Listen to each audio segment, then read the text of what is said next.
Hello, everyone. Welcome to Beery Good Entertainment. This is episode 46. This is a politics and controversy episode in which we will be talking to a candidate for local office here in Corvallis, Oregon. We are holding a general election this year on November 6th. We hope you enjoy getting to know something about the people who have a bit more of a direct influence on your daily life here in Corvallis. Just a reminder, this is a debate. This is not a debate. This is just a discussion. In this part of the episode, we will be talking to Riley Doraine, candidate for mayor. Hi, Riley. How you doing? I'm doing good. How are you doing? Oh, it's been pretty busy. I imagine it's been really busy for you too. Yeah, I'm working 31 hours and moving and plus campaigning at the same time. It gets to be a little hairy in the schedule. I can imagine. Can you just let's just start out by just tell us a little bit about you yourself. Me, myself. Well, me, myself, like personally, or me, myself, politically, or?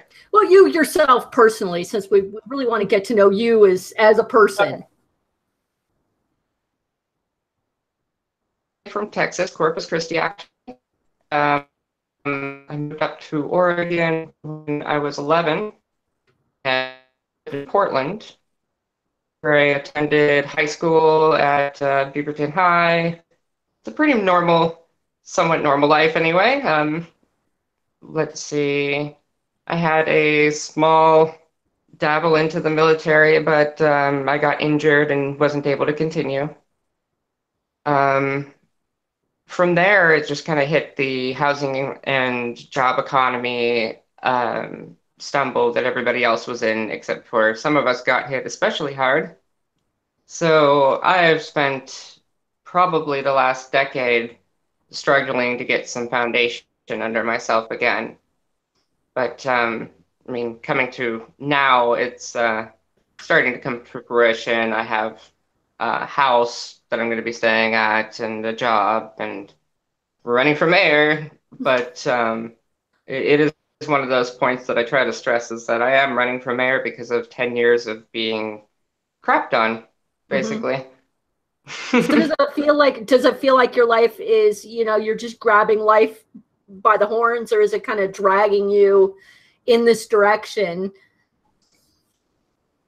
Well, I mean, I feel like I have more to offer than just being an activist or a dishwasher or I mean any of the other things that I've really tackled in my life. I have a unique insight into problems that we have right now, and I feel giving back with that insight is probably the best use of my time. Fantastic. And a real personal question: do you drink beer?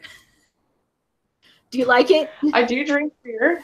I do like beer. I'm more of a beer connoisseur. I do not drink a whole lot, but I do enjoy my beer, especially after a shift. Fantastic. I'm going to share tonight. This is Worthy Brewing. Worthy Brewing's Lights Out Stout. We're going into fall, so I really like the dark beers, and I was really happy to see it our local September Fest here that we had quite a generous amount of darker beers available. And man, I really like this Lights Out Stout because literally it's lights out. Look how dark that is with the gigantic head. And for those of you listening to the podcast, woo, all malt and chocolate and just a tiny hint of coffee and a lovely thick texture. I definitely recommend Worthy's Lights Out Stout for anybody right now because it is really cheap at Bimart and really cheap at Safeway. Do you have a favorite? A favorite? I don't know if I have a favorite. I mean, I do love all kinds of beer, really. I have a favorite category, and that would probably be the reds and the browns and the ales.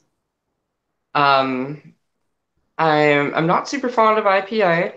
I know that's a hot topic in the beer world, Yeah, we're here but in the here in the here in the land of hops. right, right. It's not that I don't enjoy some of them. It's just that a lot of them are a little too bitter for my taste. Yeah. Well, let's go ahead and get down to a little bit more of the business like aspect of the podcast. Um, what exactly are you going to do if you're elected to mayor? What's the mayor's job? Well, I mean, as many people have stated, the mayor is basically a figurehead, but there's a little bit more to it. I mean, for one, the mayor makes a lot of appointments to different boards around the city. That has a huge influence on the way the city operates and what priorities are had. Mhm. Um, as a facilitator in the meetings, it's sort of a conversation starting position. It's supposed to be filled by somebody who's well in tune with the community and is able to start really meaningful conversations that we as the community and of course the council can deliberate on. And Um, did you have to have any special requirements to actually, besides the signatures that you had to get?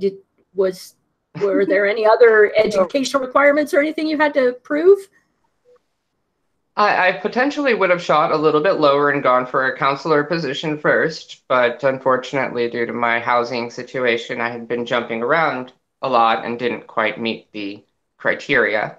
Mm-hmm. So, being as the mayor position is at large, that's what I shot for. And it's kind of fitting because I am well known around town. I mean, even if some of the viewers don't know me personally, they probably know somebody very close. And how do you think of yourself as a problem solver? Do you think you're really good at problem solving, conflict resolution? If you sat down with the counselors and you all started to butt heads, how would you solve a problem?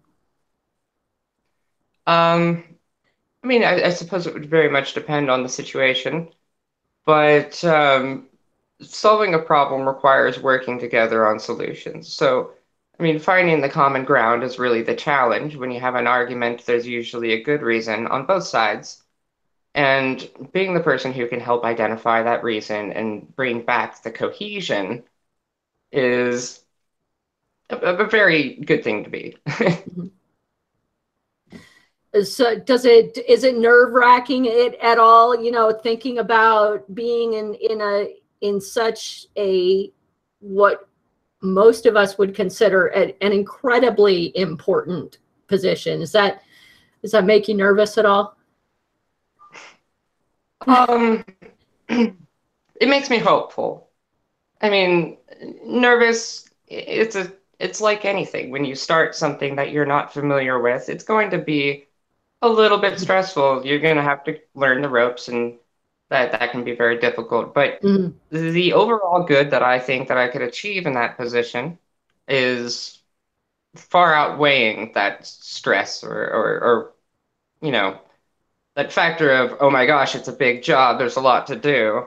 I Mhm. find a lot of the time I'm doing that job anyway, talking with people and Yeah. mingling with the community.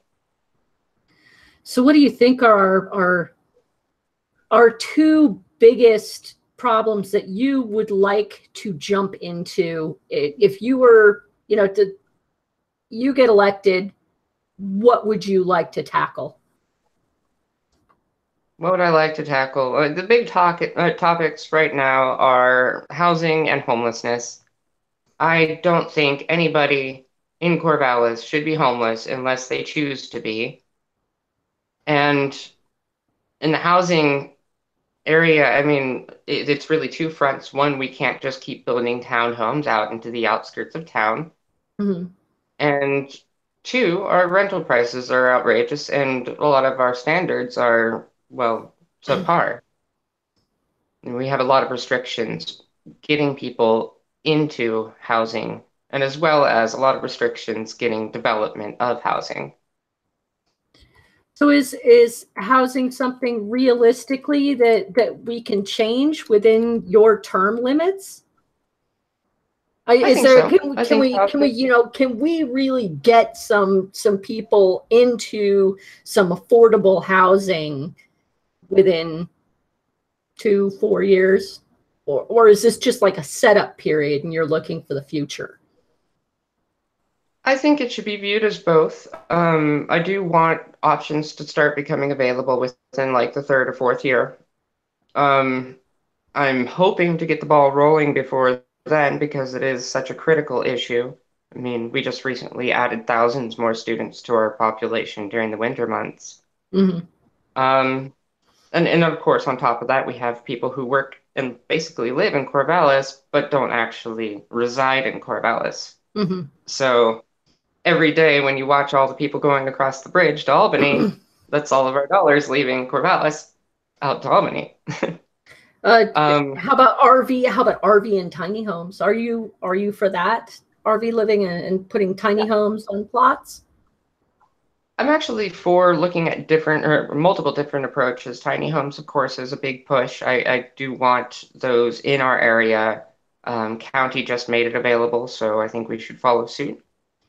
And we need more different styles of dwelling, and just to figure out what works, and then Hmm. stick with that. Focus more attention on that. What what style of living would you like to find yourself in ultimately? There are so many. I mean, different. I think beautiful tiny homes. Like, honestly, you don't need that much space. If it's an intelligent layout, you really don't. Hmm. I lived in a truck slide-in camper for a little while, and that was sort of like a very small studio apartment. Hmm. It's not that bad. I think the major backlash on it is the expense to putting utilities to them, which implies building them, and of course what people think that it'll look like because they have this set opinion in their mind that it's going to look like a trailer park, but it doesn't have to. Hmm. Let's see. And I know we're, the housing situation kind of leads into, a discussion of the homeless population kind of naturally because of the home. Um, I viewed over the years so many conflicts involving homeless citizens, and I've traveled to over 8 countries in my life. Uh, Businesses don't want to be interrupted. The public is concerned with the health and safety, that the camps that wind up popping up. And hardly anybody seems to be able to empathize with homeless individuals, feelings or difficulties and challenges. Um, of course, all these are really valid concerns, but how do we give the homeless citizens a voice? How do we make them citizens again of Corvallis instead of, well, what some people term as invaders of Corvallis? Yeah, it is definitely a hard situation. There's homeless people in Corvallis who have been here for decades, so they actually have seniority over some of our actual house owning residents. Um, Getting them representation, I guess there's limitations to the to what it takes to create a ward, or rather, there's prerequisites, and that's due to population size per area. Um, Also, it's not up for redistricting for a while. But one thing that we can do is create a village for them with representation, basically their own community for which to present themselves and to create their own stable foundation. Such as I have, it's not as easy as everyone thinks. You can't just bootstrap yourself. It takes a special sort of willpower to get that through. Mhm. Makes sense. Sorry, it's a very difficult topic. It is. It's enormously. It's enormously large here in Corvallis.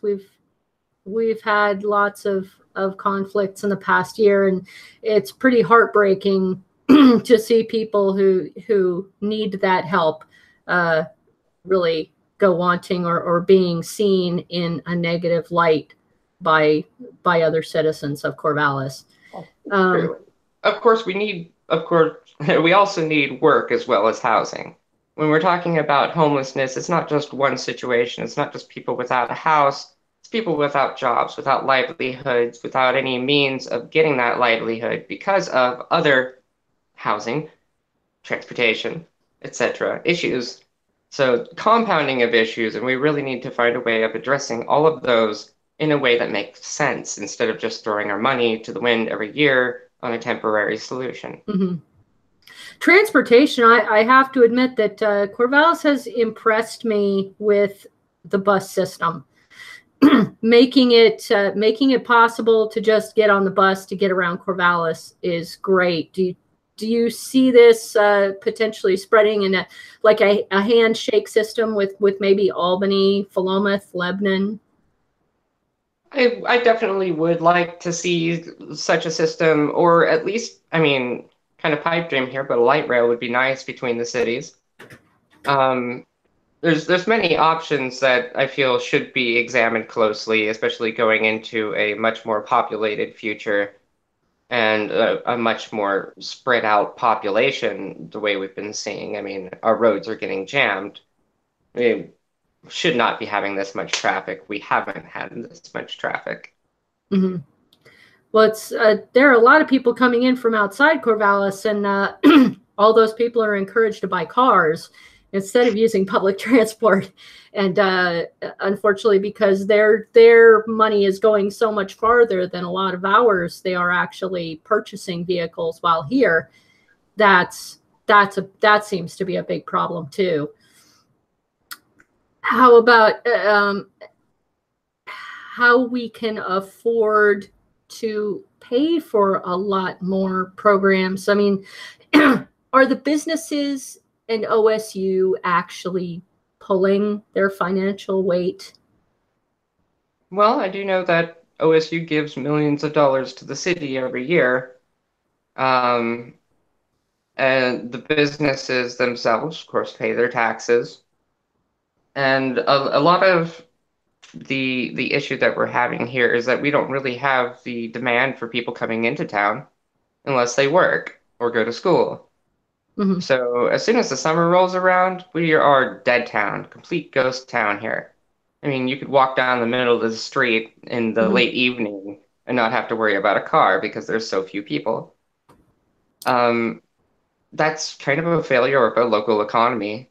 I mean, we have a lot of niche shops, things that are really targeted for a higher income than what is typical here. I mean, with a 27% impoverished rate in Corvallis, I could see the use for a boutique, but not necessarily five of them. Yeah, we do have we do have a lot of beer places. We have a lot of food places. We do have a lot of service industry. But what else do we need to put in? How can we actually attract these jobs that we need to put people to work? There's one thing. I mean, I know we're talking about getting people to use the public transportation more, but there is another problem as well, and that is that whether they do or don't, we do need more parking. And when we're talking about the downtown area where there's huge amounts of commerce, there's very subpar parking. And a lot of it has very confusing signage as well. So people just do not like going there. They don't like bringing their car there, and those people technically tend to not take the bus in general. They don't like taking the bus. So, I mean, we need more parking. We need parking structures, things that will allow people to participate in commerce in the area. Mm-hmm. And what other businesses, what other, I mean, I notice, you know, the old DNC building is abandoned, and there are a couple of other abandoned buildings. What kind of businesses would you like to attract? That is a good question. I mean, given in Corvallis, an age range demographic, mostly millennial, so some clothing shops that are like more average geared would be great. Um, we're looking at low incomes and youth. This is not necessarily the Pearl District or something where you have hugely expensive stores.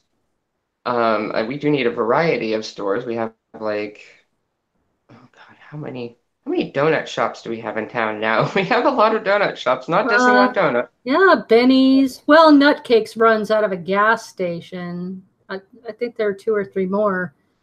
It seems to be the new hype. It does. It does. But we have clusters like that throughout our commerce district, and we really need to diversify.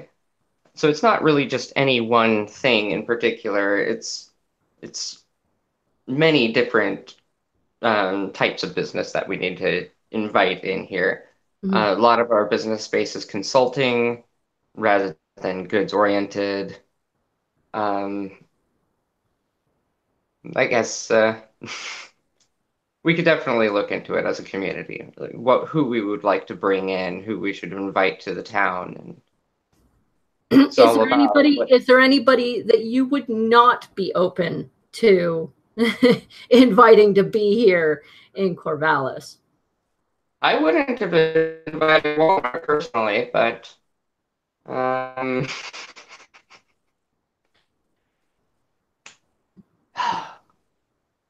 honestly, there's a lot of them that I wouldn't invite here. I really am for local business. I would like to see more local businesses pop up here, even local chains. Um, the main thing being we are not an income bracket here in Corvallis that can sustain a lot of these well, a lot of the establishments that are coming in here. They were ridiculous priced. I know that I know that there are some businesses that have chosen even other states because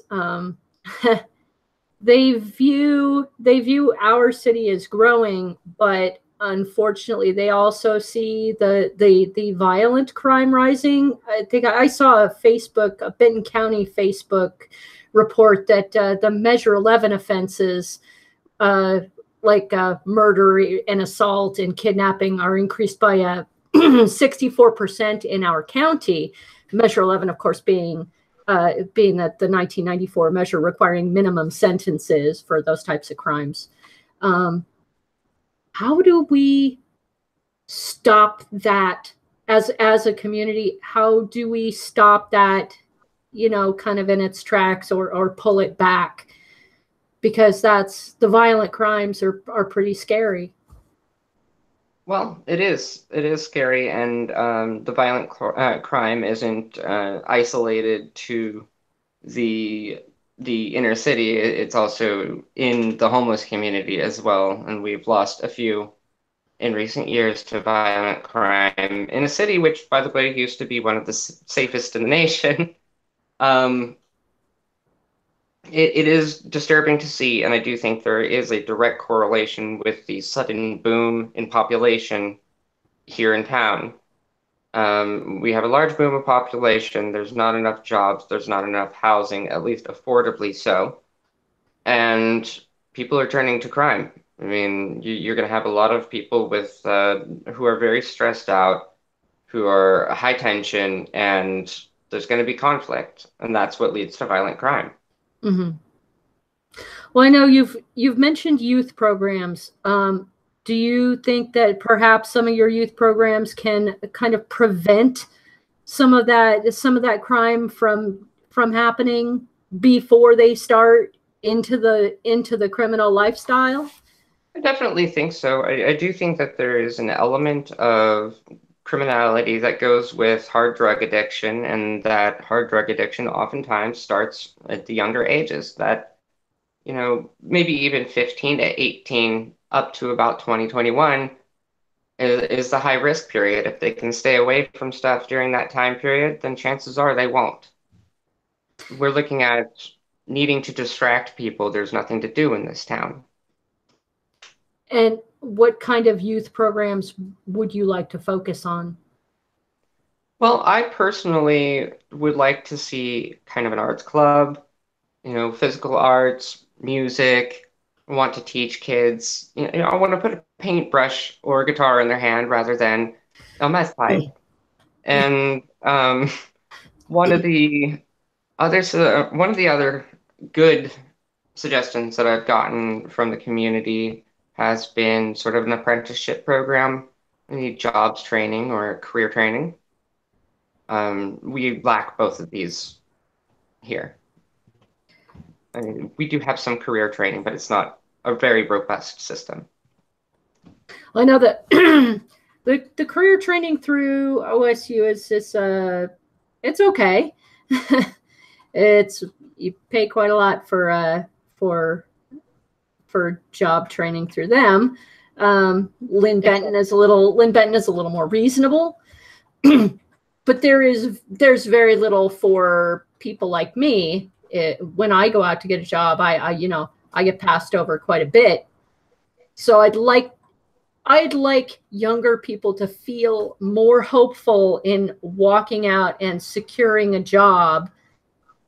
If they didn't have the money to go directly into a 4-year degree, it might be nice for them to, be able to think, I can go out and I can get a job while still going to Lynn Benton, and feel hopeful about their life. Do you see a program that could possibly put them in that more hopeful position where they would have that activity to go to be able to afford to survive here in Corvallis or Albany or somewhere? I do think that we can, and we need to examine options as a community for civic fundraising, really. We need to find ways to raise money for the city in micro streams, but a lot of them, in order to fund social services such as the job apprenticeship type programs and anything arts related or entertainment related for younger kids. Mm-hmm.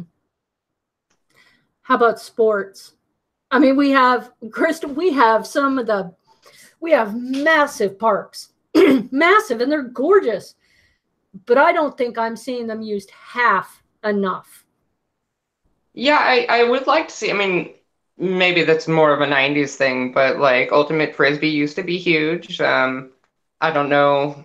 Frisbee golf is great. Both of these activities have, I think, reduced in recent years. There are, of course, cheaper options. I'm really trying to drive people towards more inclusive activities. If you play a regular sport like baseball or football or something, there's usually expenses that go into that, and it can actually be kind of prohibitive. I remember trying to get my kids into some of the clubs, and $100, $200 fees. That's not doable for a lot of parents. No. A lot of them are struggling with their internet bill or something else that they view as much more necessary. And of course, if they have TV and whatnot at home, the kids can watch that. Yeah. That's not really what we should be pushing. If there were more options, I'm sure they would choose them. So does the mayor of Corvallis actually receive a salary? The mayor of Corvallis receives a pittance. The mayor of Corvallis receives $100 every month in stipend, and I don't know exactly when that $100 stipend was added to the position, but I have a suspicion it was quite a while ago. So this is not something you would consider a fair salary for the workload, because our city is growing, and the mayor's job is becoming a lot bigger. It is becoming a lot bigger, and I mean, it has been a big enough job to warrant some sort of pay. And one of the things I've been talking about with different candidates for awards and stuff is coming about like what that number should be. I'm thinking something like part-time because we should hope that they at least put part-time effort into it. And if they do put part-time effort into it, they should probably be paid a fair wage. We're not talking like massive five-digit numbers here. We're talking like minimum wage, part-time. It does seem a little unfair that somebody working a minimum wage job is they're out there at 20 hours a week receiving more pay than the mayor of Corvallis. Although I have respect for anybody who holds a job, but the mayor of Corvallis is becoming a far more complex work than simply sitting at a desk and signing a few papers. You're going to be working with a lot of different departments. Yeah, minimum wage seems appropriate. At least, but minimum wage is a good number to shoot for, and I think it keeps people humble. One of the things is and people do cling to this, and I understand why, is that we don't want to have people who are running for the position for the money. That is not our goal. We want people who actually care enough to do the job the best they can. But at the same time, we want to make sure that they can do their job the best they can. And, I might have been formerly homeless, but having a homeless mayor is not something a city should be proud of. I mean, unless, of course, they want to be homeless. Well, there are people that don't want to settle in one specific place, but their life is extremely complicated because if you don't have a permanent address, benefits are hard to get, work is hard to get. And there again, the term for them may not be homeless. They may have the home they choose. It's just not specifically in one place, but they still deserve to be able to access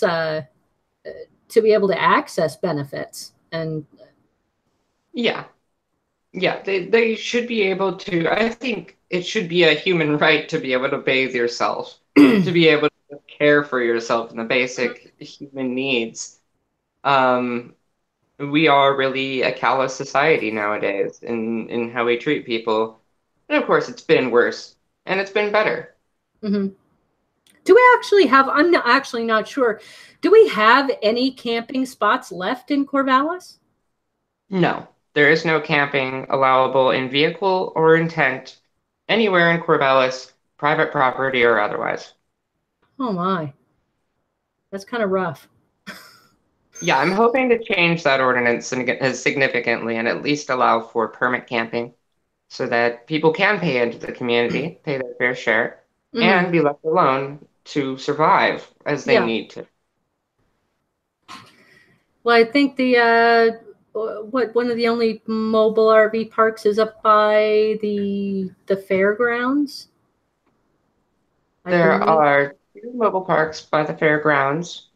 Both are long stay, and they have a short-term parking lot for mostly summer use, or no, mostly winter use is when they rent it out. Summer is more event season, so the prices go up. Then there's a couple over in Northtown and a couple in Southtown as well. And if you wanted to park an RV on private land, is that regulated by the city? Yes, if it's within the city, you can park an RV on private land. You just can't dwell in it. Oh, okay. Okay, so you can just park it to store it. Yeah, you can use it as day use, but you can't sleep in it. There again seems a little a little unfair to me. Seems like my property, shouldn't it? Okay. Does. It does. It you know, if I want somebody to stay next to my stable and take care of my animals, but you know, they don't want to be in a permanent location because they're a seasonal worker. It seems only fair to allow them to stay on that RV on my land and let them do their Mm-hmm. job. It amounts to a classist war. That's really what it amounts to. People don't like the homeless. They don't want the homeless to be able to survive here, so they think that making it difficult for the homeless to survive here will make them go away. And it's not. It's actually creating more homeless people. And how difficult do you think these topics are going to be for you with the rest of the city, the businesses? Is this going to be a real struggle for you? Yes, absolutely. I mean, there are people, first of all, there's people who have their own ideas about how we should do things, and I'm going to have to contend with them. A lot of them don't yield at all to anybody else's input. Mm-hmm. So there's going to have to be judgment calls made on who the city can work with to solve these problems. And obviously, we're going to have to find people who can work well with others.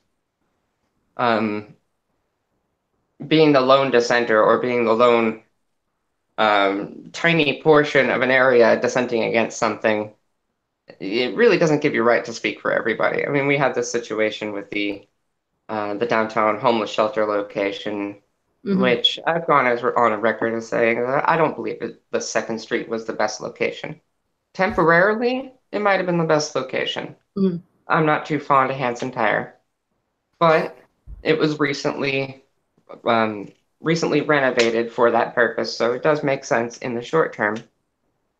Um, we need a more permanent solution, like what I was talking about with a village or something, possibly on Caron's 11 acres, if he so chooses to do that. Mm-hmm. Um, eh, How likely is that to happen within a reasonable amount of time? well, I suppose it depends on how much interest there is in the project. There's a number of ways to approach it, and the city doesn't necessarily have to be involved in all of them. Mm-hmm. And So, sorry, I'm sorry. no, go ahead. um, are you in favor of a new jail here in Corvallis? Because our old one seems like it's reaching Seething. that lifetime. I like to say that it's leaking pure evil. Uh, Well, I can't say that because I've had good interactions and I've had bad oh interactions with no, the the law building enforcement, itself. but you know, I don't like the thought of somebody going into a jail and, you know, being unnecessarily uncomfortable. It is. I've been lucky to not have to be on the inside of that jail, actually, thankfully. Um, what I'm saying is that the building itself is decrepit. Mm-hmm. It's old.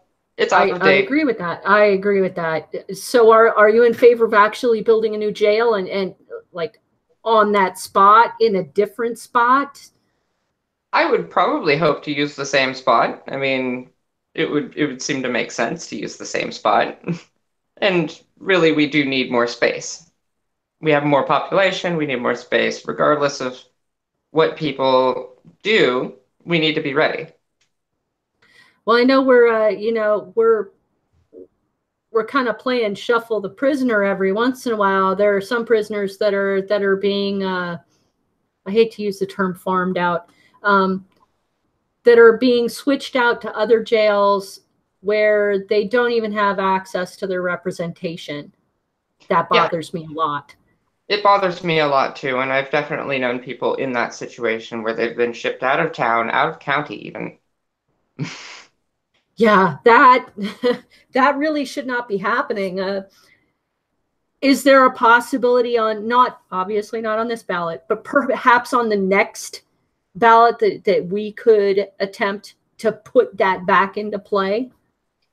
I think that we would have to look at it as a community. I'm not saying that this is something that I plan on doing. This is just something that we should examine. But it does seem to be a pretty big concern. It is. I've heard a lot of people say it. So it is something that I would be remiss to ignore.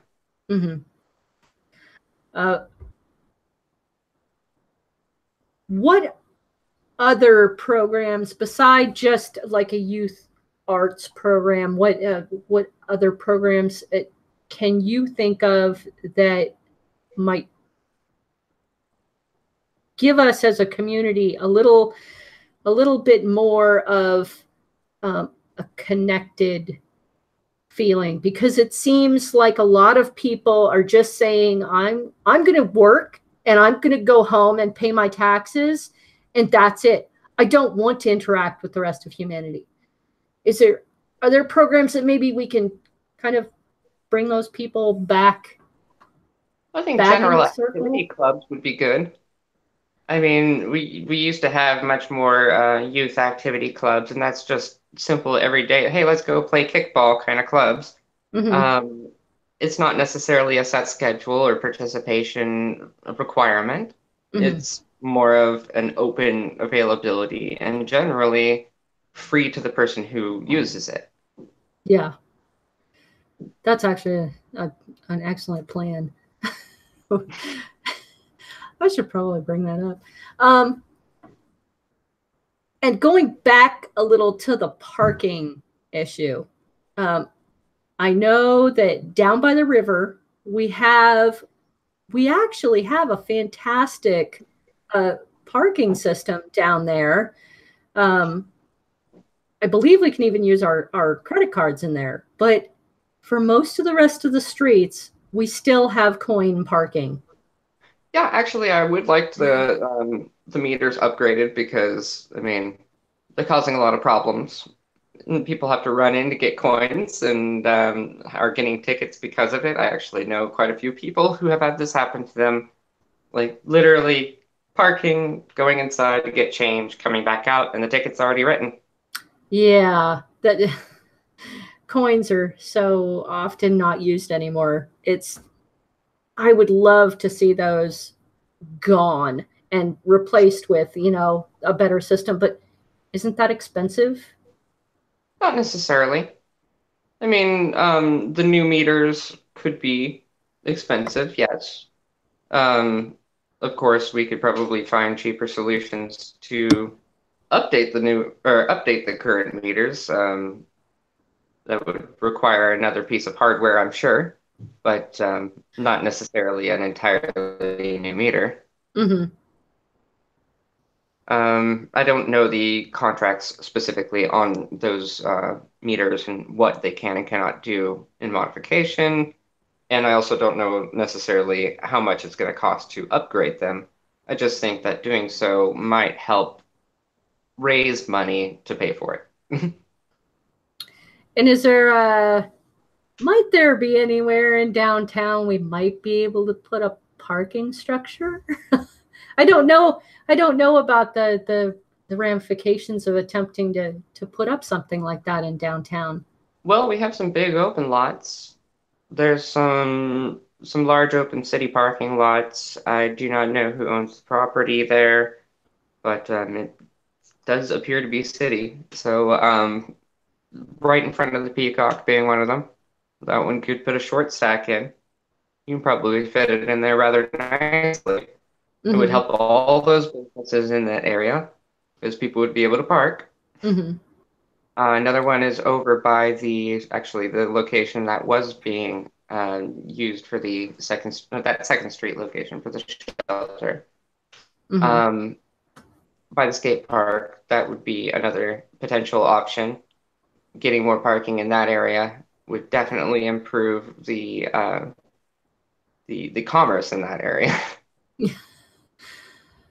Probably. I I can't really think in like way down by the skate park. I can't think of a whole lot of walk-in places that.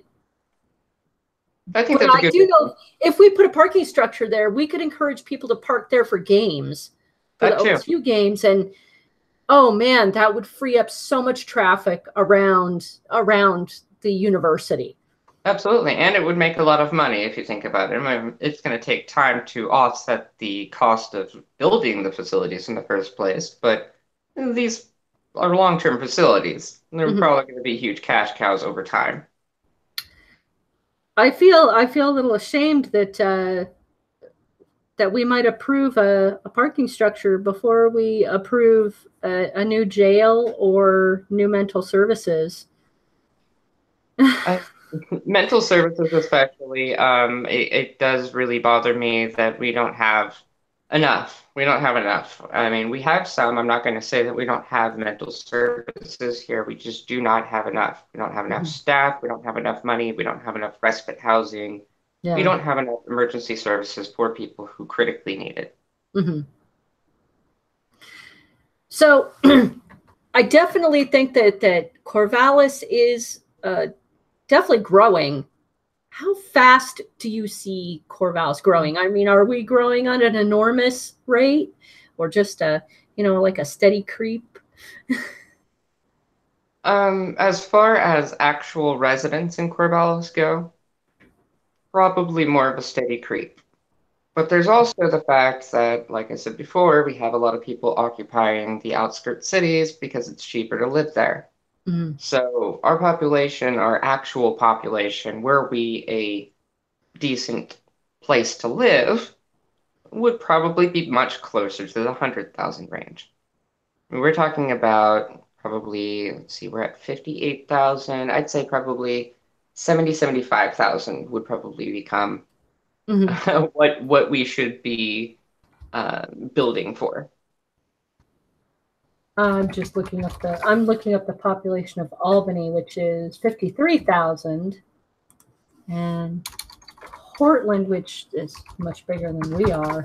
Much bigger in Portland, yes. Yeah, Portland is 639,000, but they're much bigger than Corvallis. We're a bit hemmed in, so physical space, I don't think we're actually going to go much further. But we do have quite a bit of urban growth boundary that we have not touched, except for this urban renewal plan in Southtown does take up, I believe the figure was 2%. If we keep doing that, we're going to run out of space. We need to focus on redeveloping the inside of town and making it more dense. That way, people can do things like walking from their house to work or school or whatnot. They don't have to live on the outskirts and drive everywhere, which also would alleviate some of the parking and, of course, emissions. Now, I have my pet project is urban farming. So how open would you be to programs for actual inner city farming, hydroponics, aeroponics? Very open. In fact, I would encourage it, and that would also be a great idea for a club. Getting people involved in urban gardening, and in fact, the city itself involving itself in urban gardening would be a benefit to the community, I think. And I'm not sure. I don't think we have any city regulations stating that you cannot have vegetables in your front yard. I know there are cities that they specify you can't have that. Those regulations are probably just pretty strict to actual housing developments and themselves, isn't it? It's pretty specific, yeah, to just gated kind of communities or the specific property rules. I think if anybody proposed that for the city, I'd probably look at them like they grew a fourth or fifth head. Land that you can't grow food in is pointless. Yeah, I know. I've been very pleased. I've been very pleased to actually see the grass seed, a lot of the grass seed changing, and some previous grass seed farms actually turning over into food farms. That makes me really happy. Hazelnut tree farms are starting to sprout up, and although we won't see an immediate return on that in about 10 years, we'll be seeing some pretty hefty profits from those farms. And of course, good beer. And excellent beer. Yeah. Yay, hazelnuts. Oh, I totally forgot what I was going to say. I thought we froze for a moment. No. My brain froze real quick. Oh, man. No, this hardly ever happens to me. I think I actually did complete my list. Is there anything else before I throw our fun question at you? Is there anything else you would like to tell us about your campaign that you would like people to be thinking about when they get their ballot and they're looking at all these names for mayor of Corvallis? I'd say that they should probably be thinking about who running for mayor right now has a good insight into what Corvallis is, who's really lived the life of somebody who's bearing the brunt of society's failures. I think if you want to fix society, you're going to have to look at the bottom of the barrel. Not to say that I'm a bottom of the barrel candidate, but I've definitely lived it. So experience is your name of the game. Yep, that's the idea. Excellent. I really respect that. Being from an area that has gone through this struggle, and I've looked back at it over where I came from over the past couple of years, and they've grown beyond a lot of the problems that we're having now. And it's actually where I came from has become a much more livable place. Really does give me hope. And I agree with you. People who have experience with the struggles of everyday living, I'd really like to see somebody step up to the plate to be that leadership responsibility. I'd really like to be that person. And now, and now for our last question, our fun question. Metropolis has Superman, and Gotham has like Black Canary, all these superheroes. What superhero do you think would fit Corvallis? I was saying Batmare. Batmare. How would you describe Batmare? Like, Well, I mean, like, hops in wearing a Batman mask and like does something awesome for the community and disappears. And people be like, "Oh my God, it was Batmare."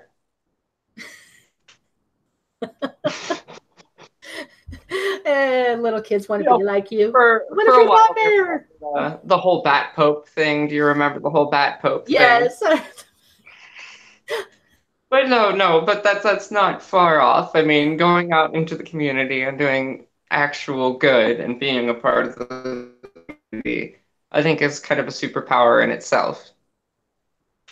And of course, Batmare has had the experience of being there in the trenches. It's true. Well, no, not any. Well, I don't think it's literal trenches. I try to stay away from trenches. There's usually big things in them, like rats. Yeah. And ants. We have ants here in Corvallis. It's not fun. Yes, we do have a major problem with ants and fleas. We need to evict the ants. Ants are no longer welcome. You must leave. Except for the farming ants, you may stay. No, the odoriferous house ants, I believe, or what they're called. The ones that smell like nail polish when you... Formic acid, formic ants. Yeah. Yep. Oh, well, Riley, thank you so much for being here with us. I'm going to take one more look. I don't see any other questions. So we hope you've enjoyed hearing from Riley Doraine. Please feel free to pass this episode along to your friends and family.